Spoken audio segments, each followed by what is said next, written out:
Halo teman-teman, nama saya Hana. Pada kesempatan kali ini, saya akan menjelaskan tentang pengguna dan pengembang sistem. Organisasi bisnis, dukungan sistem informasi bagi organisasi.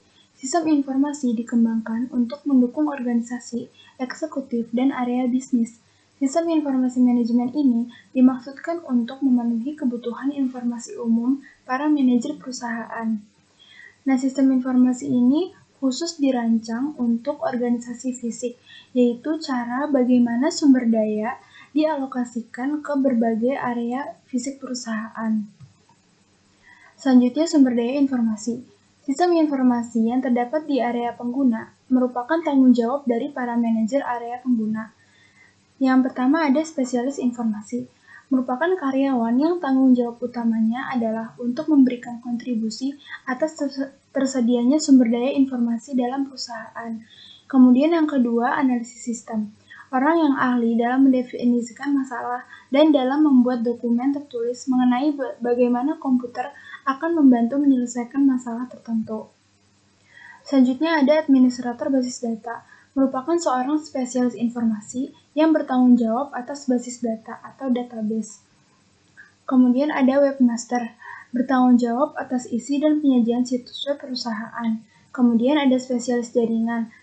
Spesialis jaringan bekerja dengan analisis sistem dan pengguna dalam membuat jaringan komunikasi data yang menyatukan sumber daya komputasi yang menyebar. Selanjutnya ada programmer.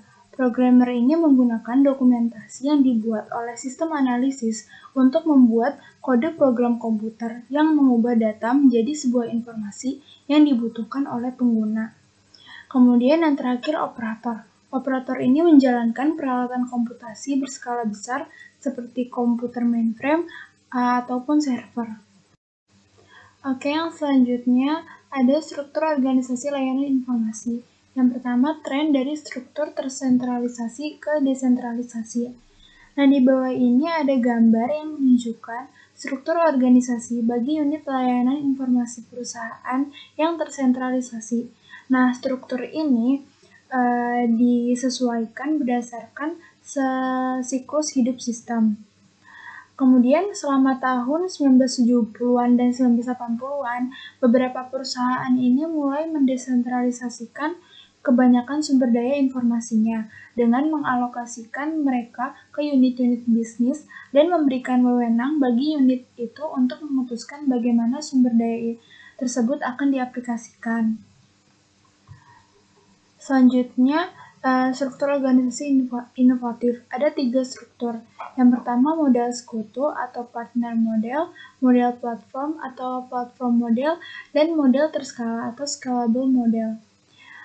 Yang pertama, basis dari model sekutu ini adalah bahwa layanan informasi bekerja dengan area-area bisnis dalam menggunakan teknologi informasinya guna menghasilkan inovasi bisnis.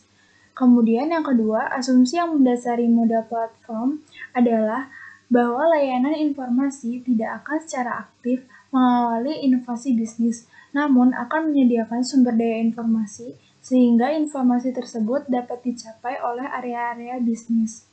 Nah, yang terakhir, model berskala ini menyadari bahwa sumber daya harus diperoleh begitu peluang pasar muncul dan harus dapat dengan cepat dilepaskan ketika peluang tersebut tidak terjadi lagi. Komputasi pengguna akhir atau end user computing. Ini berarti pengembangan seluruh atau sebagian sistem informasi oleh pengguna. Nah, komputasi pengguna akhir ini timbul karena 4 pengaruh utama, yaitu yang pertama dampak pendidikan komputer, yang kedua antrian layanan informasi, yang ketiga murahnya peranti keras, dan yang terakhir peranti lunak siap dipakai. Selanjutnya, pengguna sebagai suatu sumber daya informasi. Pengguna ini dapat secara aktif ikut berpartisipasi dalam pengembangan sistem dan mempraktikkan komputasi pengguna akhir. Dalam memutuskan bagaimana perusahaan akan mempergunakan sumber daya informasinya, manajemen puncak harus memberikan perhatian yang cukup besar tentang bagaimana cara komputasi pengguna akhir akan dilaksanakan, sehingga pada akhirnya akan memaksimalkan manfaat dan meminimalkan resikonya. Kemudian ada keuntungan dan resiko dari komputasi pengguna akhir. Keuntungannya itu yang pertama menyamakan kemampuan dan tantangan. Yang kedua mempersempit jarak komunikasi. Nah, resikonya itu ada beberapa. Yang pertama, sasaran sistem yang buruk. Yang kedua, sistem yang dirancang dan didokumentasikan dengan buruk. Yang ketiga, penggunaan sumber daya informasi yang tidak efisien. Yang keempat, hilangnya integritas data. Yang kelima, hilangnya keamanan. Dan yang terakhir, hilangnya kendali. Selanjutnya, kantor maya. Konsep kantor maya atau virtual office ini mengakui bahwa pekerjaan kantor dapat dilakukan hampir di semua lokasi geografis selama tempat kerja tersebut terhubung dengan satu atau lebih lokasi tetap perusahaan oleh suatu jenis kemampuan komunikasi elektronik. Nah, konsep ini dimulai dengan telekommuting lalu disempurnakan untuk menciptakan suatu fasilitas kantor yang disebut hoteling. Telekommuting ini diperkenalkan karena sepertinya merupakan satu cara yang tepat untuk menggambarkan bagaimana karyawan dapat secara elektronik pergi ke tempat kerja. Adapun keuntungan bagi karyawan yang memakainya adalah fleksibilitas yang diberikan dalam menjadwalkan tugas-tugas pekerjaan sehingga tugas pribadi juga akan dapat diakomodasi. Kemudian kerugiannya yaitu karena sifatnya yang terisolasi, karyawan dapat merasa menjadi anggota yang dianggap kurang penting, dan adanya kekhawatiran akan kehilangan pekerjaan atau terganggunya karir. Fokus telekommuting ini pada awalnya hanya terbatas pada beberapa kelas pekerja kantor tertentu saja, yang dapat melakukan pekerjaan mereka di rumah. Kemudian telah meluas hingga meliputi seluruh karyawan yang hanya datang ke kantor jika dibutuhkan. Nah, inilah yang dinamakan konsep hoteling. Adapun keuntungannya adalah pemanfaatan sumber daya dan ruangan yang lebih efektif dan fokus yang lebih baik pada apa yang dibutuhkan untuk mendukung personel kantor. Kemudian resikonya meliputi akan hilangnya bonus oleh para karyawan yang tidak lagi memiliki ruangan kantor pribadi, hilangnya perasaan berada di dalam suatu komunitas, dan potensi dampak negatif pada budaya korporat. Di sini ada keuntungan dan kekurangan dari kantor maya. Keuntungan kantor maya, yang pertama itu biaya fasilitas yang lebih rendah, kemudian biaya peralatannya juga lebih rendah, berkurangnya penghentian pekerjaan, dan yang terakhir kontribusi sosial. Adapun kekurangannya itu modal yang rendah dan kekhawatiran akan risiko keamanan.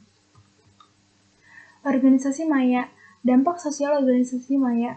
Konsep ini dapat memberikan dampak kepada masyarakat. Industri-industri yang paling tertarik pada konsep kantor maya dan organisasi maya adalah industri yang memberikan nilai tambah dalam bentuk informasi, ide, dan kecerdasan. Nah, istilah ekonomi 3I atau 3I economy itu diberikan untuk menjabarkan industri-industri yang seperti ini. Contohnya itu ada bidang pendidikan, perawatan kesehatan, hiburan, perjalanan, olahraga, dan konsultasi. Baik, untuk minggu ini itu saja materi dari saya. Terima kasih. Sampai jumpa minggu depan.